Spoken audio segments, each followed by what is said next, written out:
श्री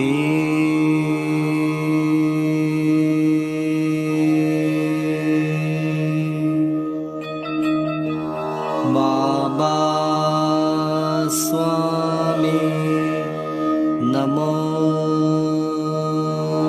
नमः।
सभी पुण्यात्माओं को मेरा नमस्कार।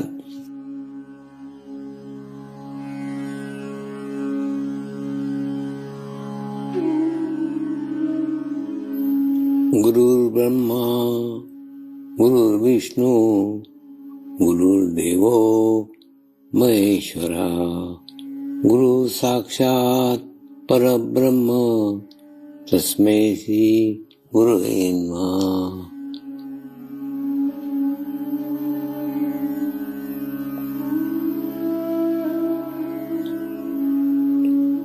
ध्यान की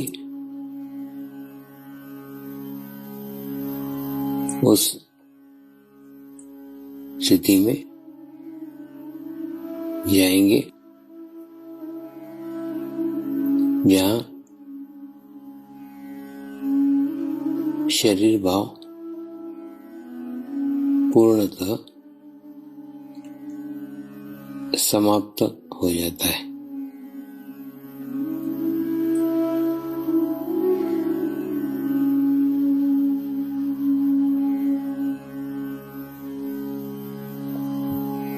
अपने पूरे शरीर को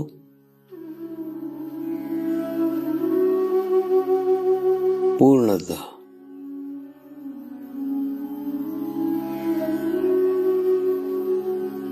शिथिल छोड़ देंगे, एकदम रिलैक्स हो जाइए।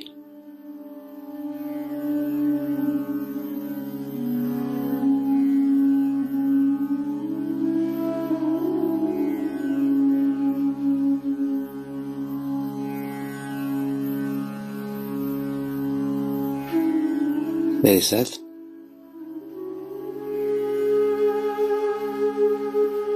मंत्र का उच्चारण करेंगे।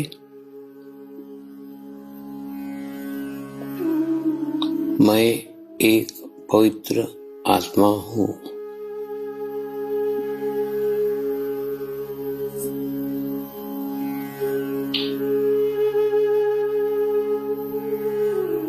मैं एक शुद्ध आत्मा हूँ।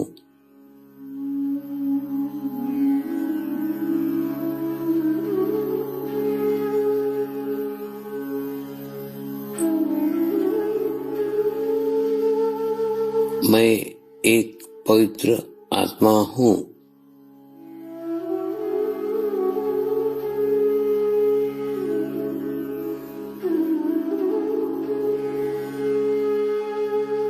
मैं एक शुद्ध आत्मा हूँ।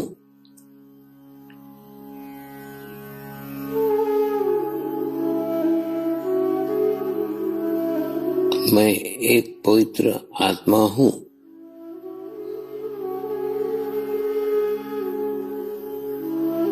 मैं एक शुद्ध आत्मा हूँ।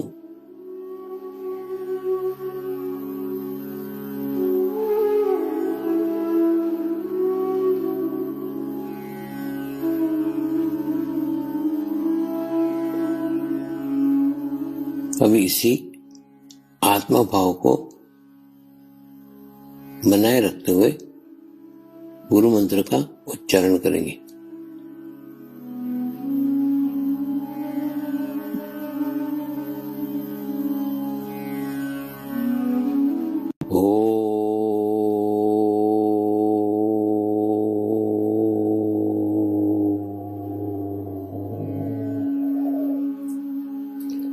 श्री शिव कृपानंद स्वामी नमो नमः।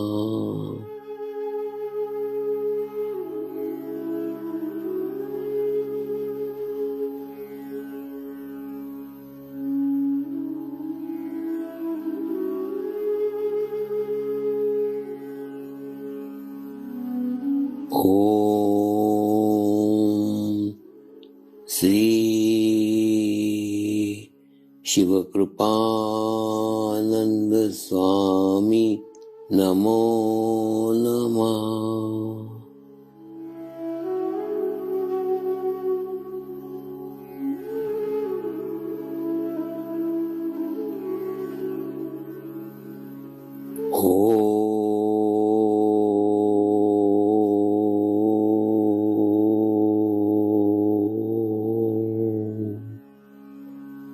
श्री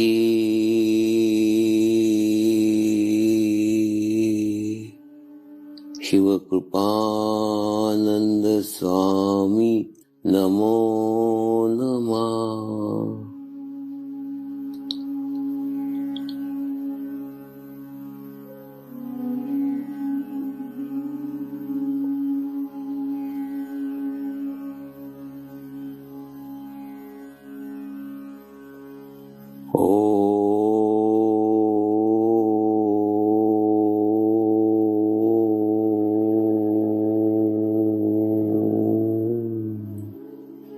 श्री शिव कृपानंद स्वामी नमो नमः।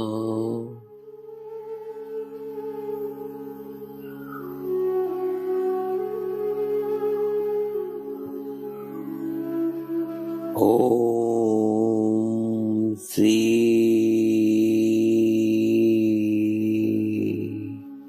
शिव कृपानंद स्वामी नमो नमः।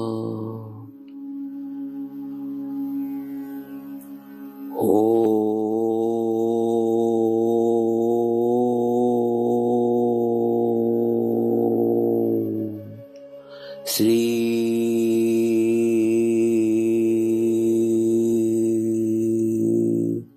शिव कृपानंद स्वामी नमो नमः।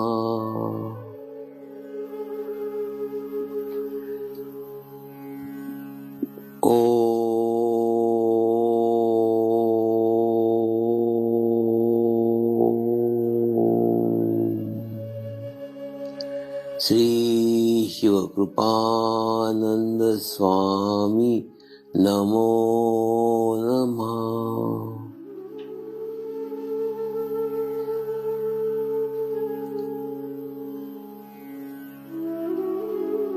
ओम श्री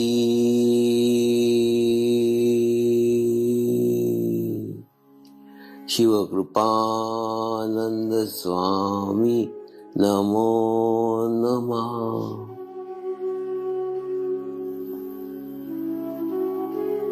ओम श्री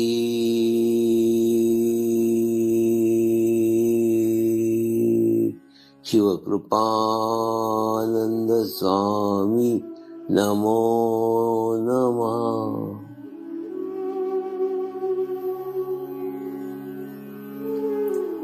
अब आप अपना चित्त सहस्त्रार पे रख के थोड़ी देर के लिए ध्यान में जाएंगे।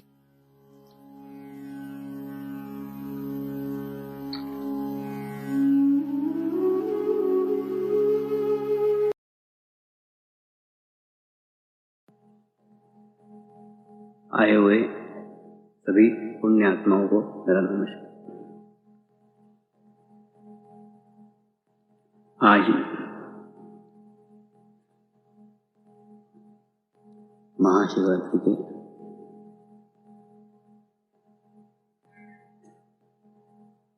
पावन पर्व पर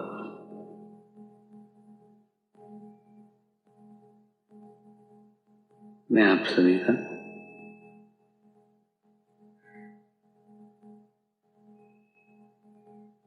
हृदय से स्वागत करता हूं।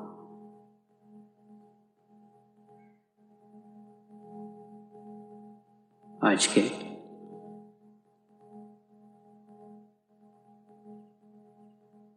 कार्यक्रम की शुरुआत एक चोर की कहानी से करने जा रहे हैं। एक बार एक महात्मा जी देशाटन पे निकले। जब वो अलग अलग गांवों में जाते थे, अलग अलग तीर्थ क्षेत्र पे जाते थे,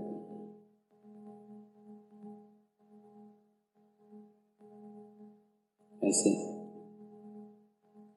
घूमते घूमते जब वो एक तीर्थ क्षेत्र पे पहुंचे, उस तीर्थ क्षेत्र पे एक चोर स्वामी जी के संपर्क में आया। स्वामी जी का सानिध्य पाकर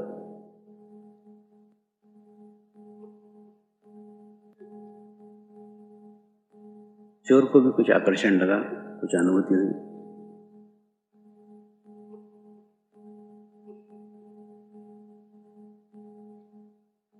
वो भी उनके साथ हो लिया।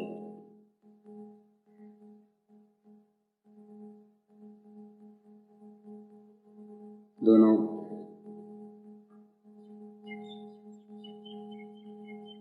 साथ साथ चल रहे थे और चोर को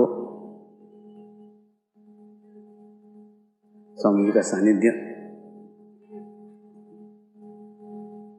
रास आ गया और उसने चोरियां छोड़कर स्वामी जी के साथ रहने का निश्चय किया।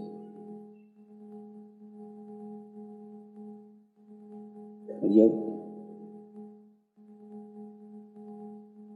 सारा देशाटन करने के बाद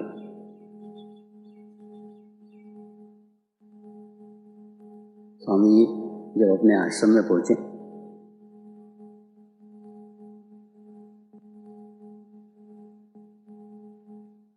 चोर भी उनके साथ आश्रम में आ गया।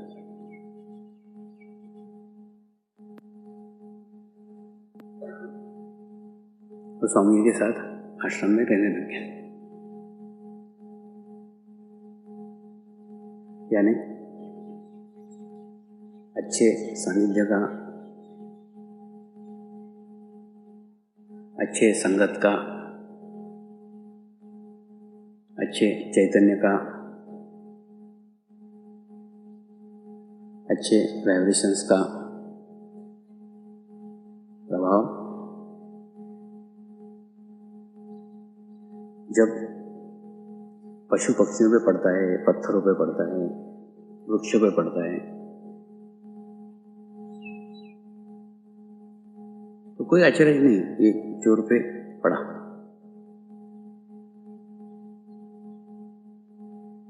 लेकिन ये चोर आश्रम में रहने के बाद आश्रम वासियों को एक नई अनुभूति हुई, एक नया अनुभव है। अनुभव ही आया, कभी किसी की घड़ी गायब हो जाती थी, और वो किसी और के बैग में मिलती थी। कभी किसी के पैसे गायब हो जाते थे, वो और किसी के बैग में मिलते थे। कभी किसी के जेवर गायब हो जाते थे, वो और किसी के पेटी में मिलते थे। ऐसी बहुमूल्य वस्तुएं आश्रमवासियों की गायब होती थी और दूसरे अन्य के सामान के अंदर मिलती थी। एक बार हुआ, 2 बार हुआ, 3 बार हुआ। जब ये बार बार होने लग गया तो आश्रमवासियों ने स्वामी जी से शिकायत की, स्वामी जी जब से आप आए हो और आपके साथ ये नया साधक आया हुआ है, तब से वस्तुएं इधर की उधर, उधर की इधर हो जाती। क्या कारण है मालूम नहीं। स्वामी जी ने उसे एकांत में बुलाया, उसे पूछा कि तूने तीर्थ स्थान के ऊपर जब चोरियां त्यागने का निश्चय किया था, चोरी न करने का निश्चय किया था, लेकिन अभी भी तेरी वो आदत नहीं छूटी है, तो अभी भी चोरियां कर रहा है। बोले स्वामी जी कहाँ चोरियां कर रहा हूँ, इधर से लेता हूँ उधर रख देता हूँ, उधर से लेता हूँ उधर रख देता हूँ, मैं कहाँ लेता हूँ, देखो मेरे जेब में तो कुछ भी नहीं।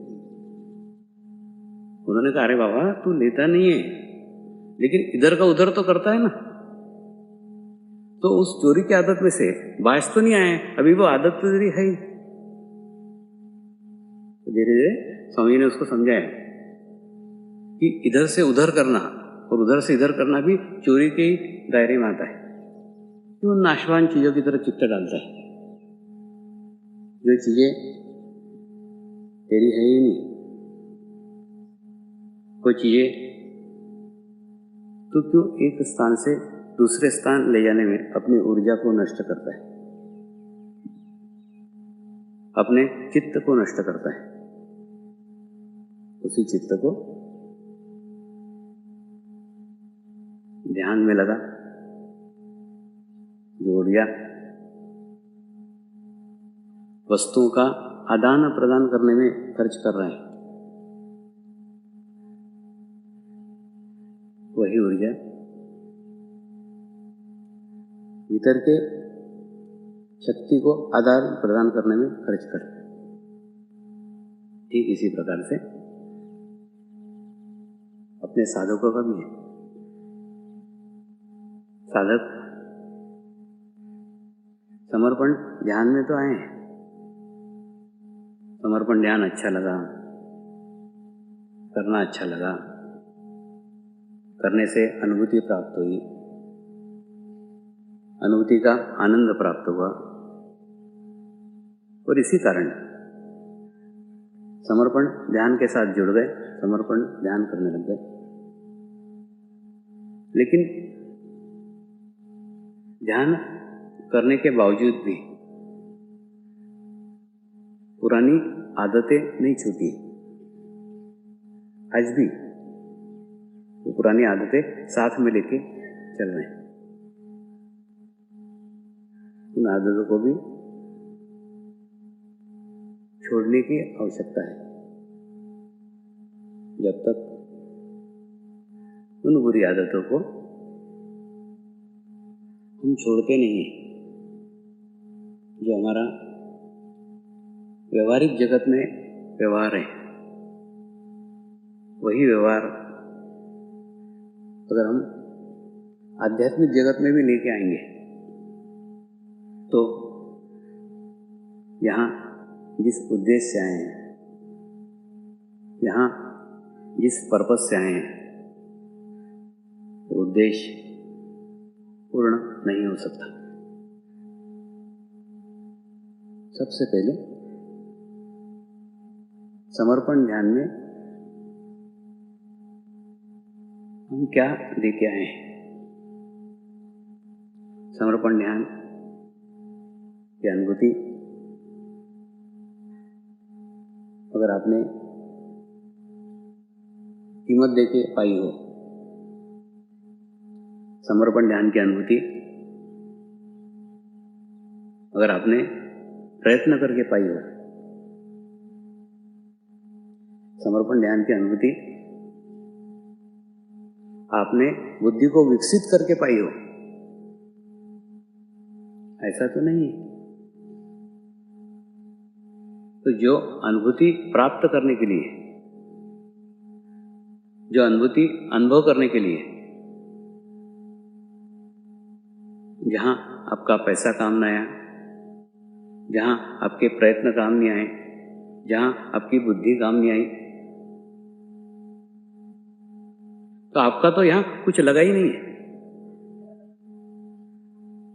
आपको इसमें से कुछ भी खर्च नहीं करना पड़ा, ना प्रयत्न करना पड़े, ना बुद्धि खर्च करना पड़ी, ना पैसे खर्च करना पड़े, कुछ भी खर्च नहीं करना पड़ा।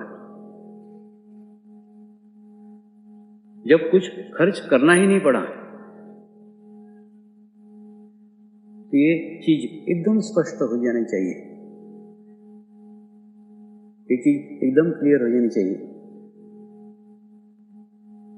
ये हमको हमारे कारण नहीं मिली, हमारे बुद्धिमत्ता के कारण नहीं मिली, हमारे परिश्रम के कारण नहीं मिली, हमारे धन के कारण नहीं मिली।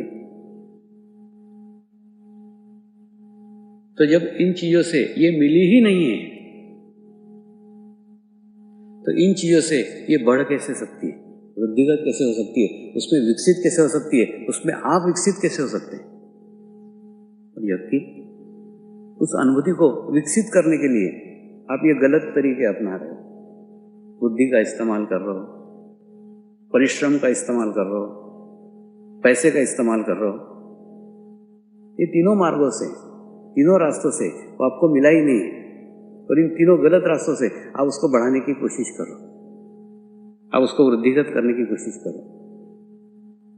बुद्धि के मार्ग से, बुद्धि के रास्ते से आप उसको एनालिसिस करते हो,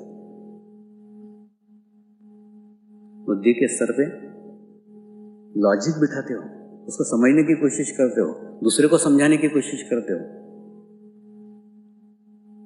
जो बुद्धि के स्तर पे आपको ही मिला नहीं है, उस बुद्धि के स्तर पे आप दूसरे को कैसे दे सकते हो। तो बुद्धि का उपयोग करके आप आपके ही आध्यात्मिक प्रगति में अड़चने खड़ी कर रहे हो, आप आपके आध्यात्मिक प्रगति में बाधाएं खड़ी कर रहे हो, आप आपके आध्यात्मिक प्रगति में रुकावटें खड़ी कर रहे हो। वास्तव में बुद्धि जहां समाप्त होती है, वहां आध्यात्मिकता की शुरुआत होती है।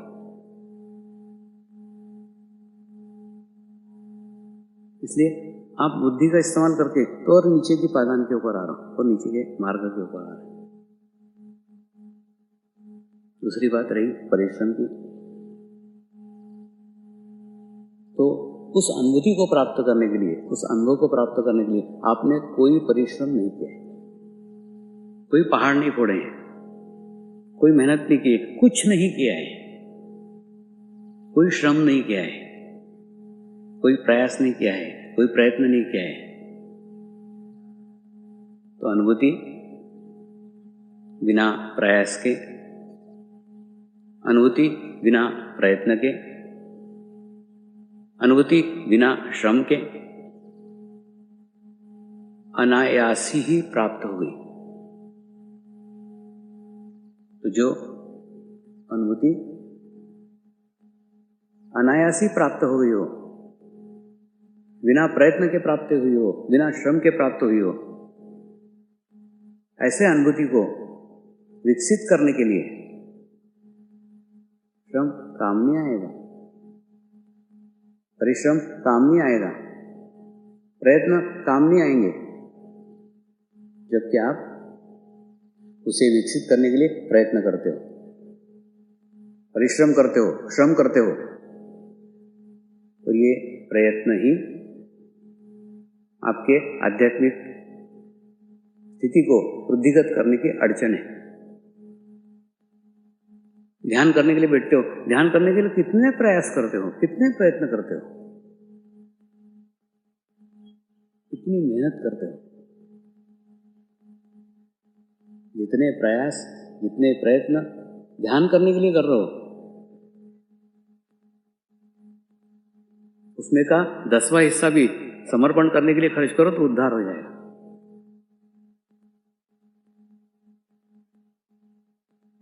अरे बाबा, ये ताला उस चाबी से खुलेगा ही नहीं। आपकी बुद्धि, आपका श्रम, आपका परिश्रम, आपका प्रयत्न यहां कुछ काम आने वाला नहीं है।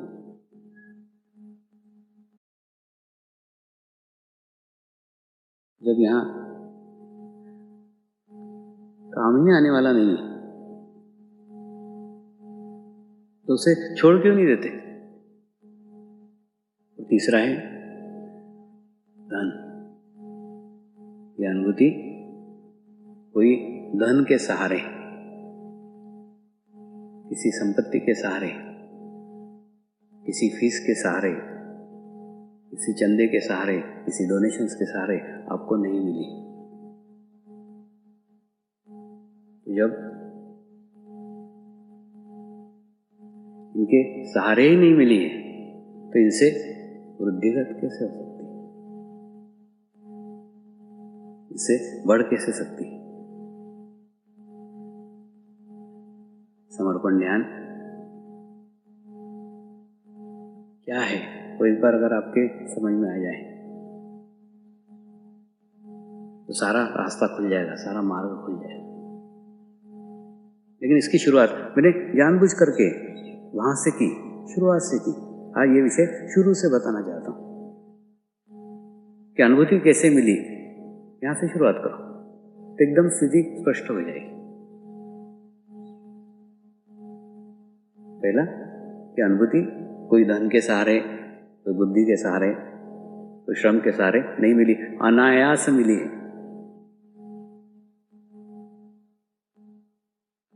पिछले जन्मों के पुण्य कर्मों के कारण मिली,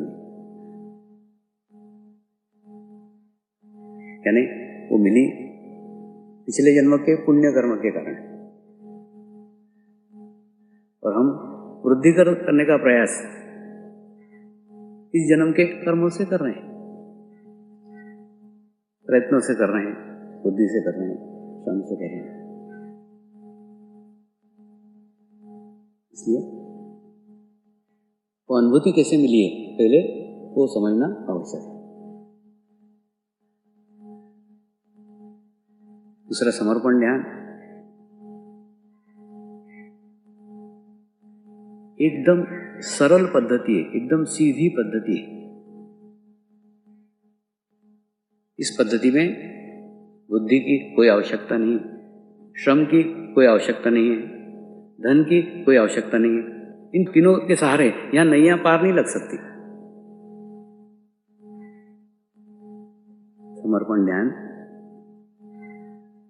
विश्व चेतना के साथ जुड़ने की एक सरल पद्धति है, एकदम सिंपल पद्धति है। विश्व चेतना यानी परमात्मा, परमात्मा यानी विश्व चेतना, जो विश्व के कण कण में फैली हुई है। ऐसी वैश्विक चेतना के साथ अपने अस्तित्व को संपूर्ण समाहित कर देना, संपूर्ण मर्ज कर देना,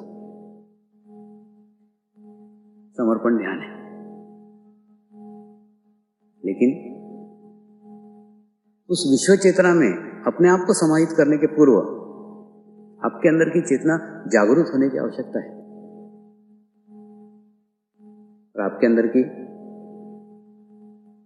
चेतना जागरूक होने के लिए आपको शरीर से परे जाना होगा। बुद्धि, पैसा, श्रम ये तीनों शरीर से संबंधित है, इनसे परे जाना होगा। उस विश्व चेतना में जुड़ने के लिए आपको चेतना बनना होगा। और आप जब चेतना बन सकते हो जब आपके पास चेतना के अलावा जो कुछ है वो सब गिर जाना चाहिए। आपके पास चेतना के अलावा जो कुछ है वो सब गिर जाना चाहिए। तभी आप चेतना बन सकते हो। जो कुछ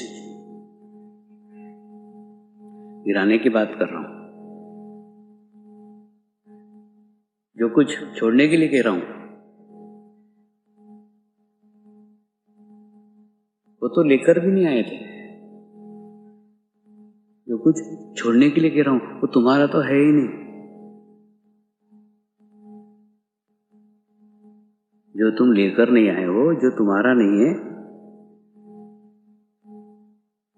तो उसे त्यागने में, उसे छोड़ने में कहां कठिनाई है।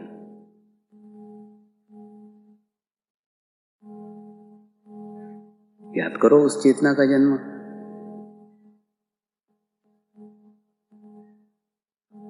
जब चेतना ने एक छोटे से नन्हे से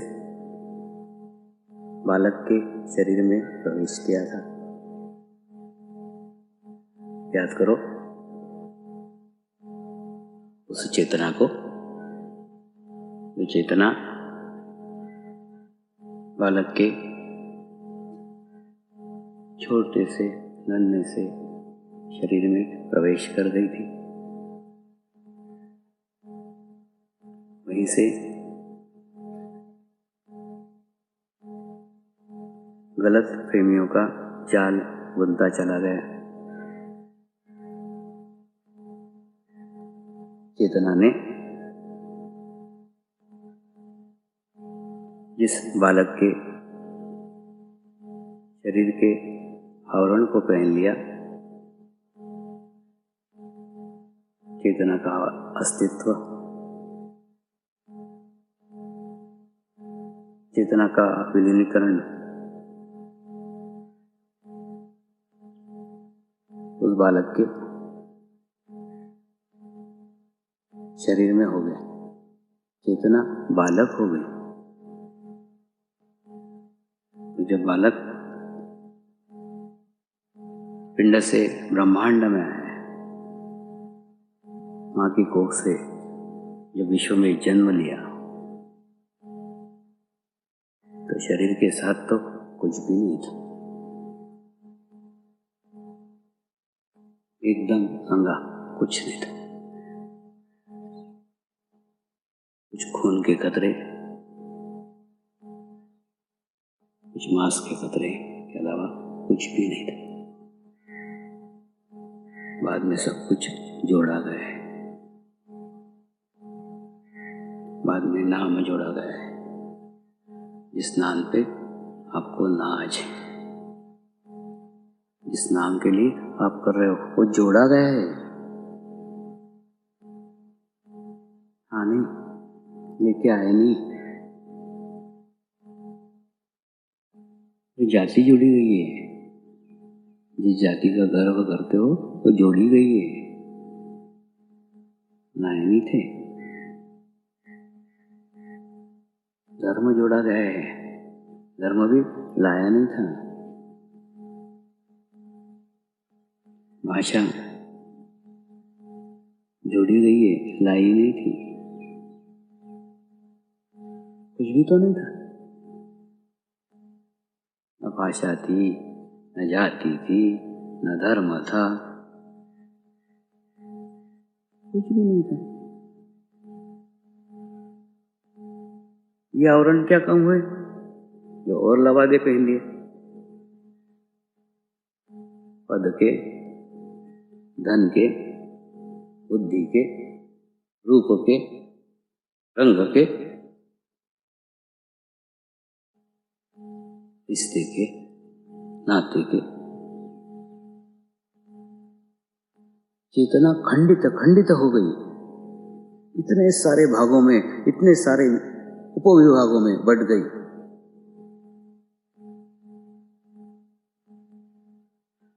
के साथ भौतिक संसाधन जुटते चले गए। कार, जमीन, गाड़ी, बंगला, जेवर,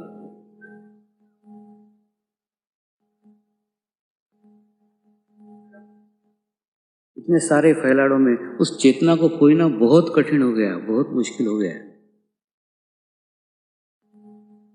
जितना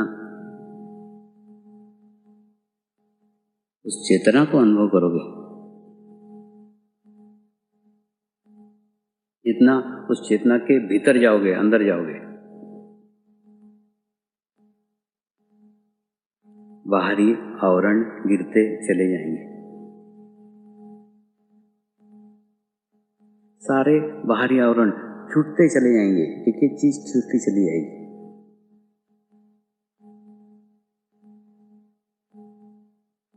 और बाहर से भीतर की यात्रा शुरू होगी, बाहर से अंदर की यात्रा शुरू होगी, आत्मा से परमात्मा तक की यात्रा शुरू होगी। लेकिन ये यात्रा शुरू करने के लिए कोई निमित्त चाहिए था।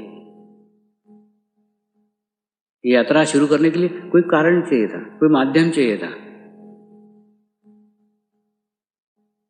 कोई एक ऐसा माध्यम जिस माध्यम को टकरा करके यात्रा भीतर की शुरू हो जाए, उस माध्यम तक पहुंच करके सारी ऊर्जा शक्ति अंतर्मुखी हो जाए। ऐसा कोई माध्यम की आवश्यकता थी, और ऐसे ही माध्यम की आपने जन्मों जन्मों से इच्छा की थी। एक जन्म की घटना नहीं है, अनेकों जन्मों जन्मों से इच्छा की थी।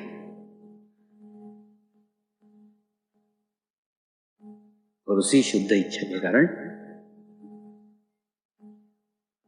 आपके जीवन में आपको एक जीवंत माध्यम मिला।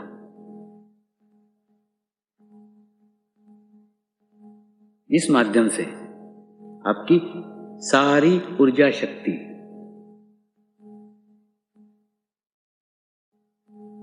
भीतर की ओर परावृत्त हो गई।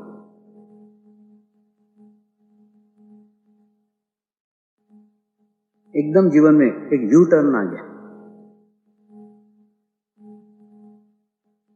और आते आते उस फिर चेतना तक फिर से वापसी की यात्रा है। फिर वहीं जहां से शुरू हुए थे, चेतना से चेतना तक की यात्रा है। उस चेतना तक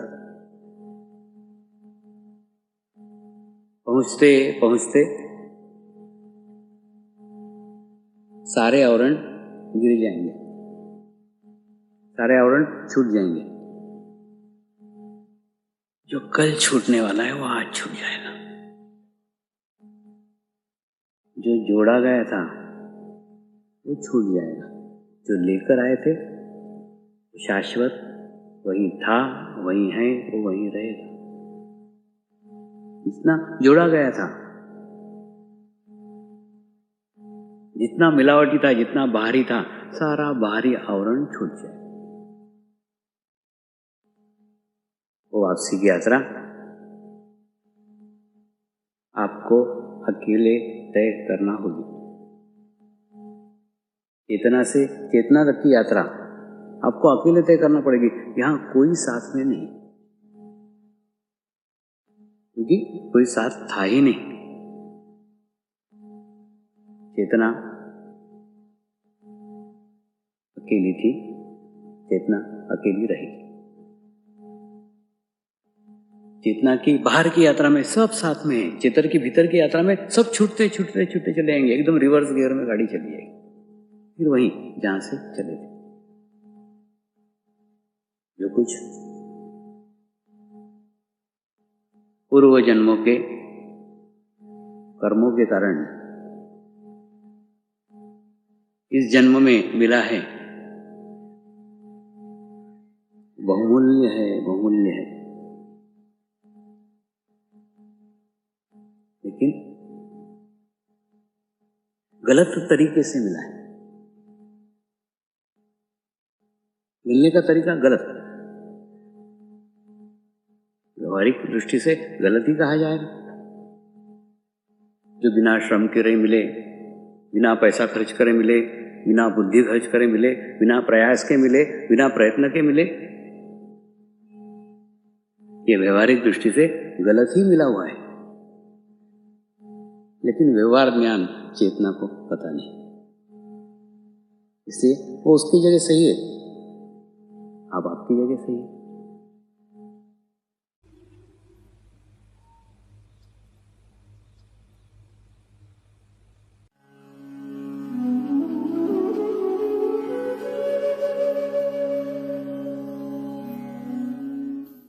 अब हम प्रार्थना करेंगे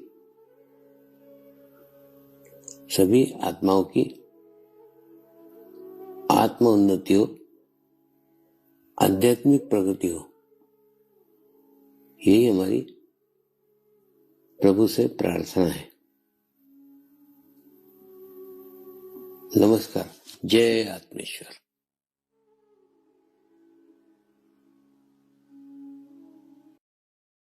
शांति पाठ करेंगे। ओम द्यो शांति अंतरिक्षगम शांति पृथ्वी शांति रापः शांतिरौषधयः शांति वनस्पतयः शांति विश्वे देवाः शांति ब्रह्म शांति सर्वगं शांति शांतिरेव शांति क्षमा शांतिरेधि। ओम शांति शांति शांति सर्वारिष्ट सुशांतिर्भवतु।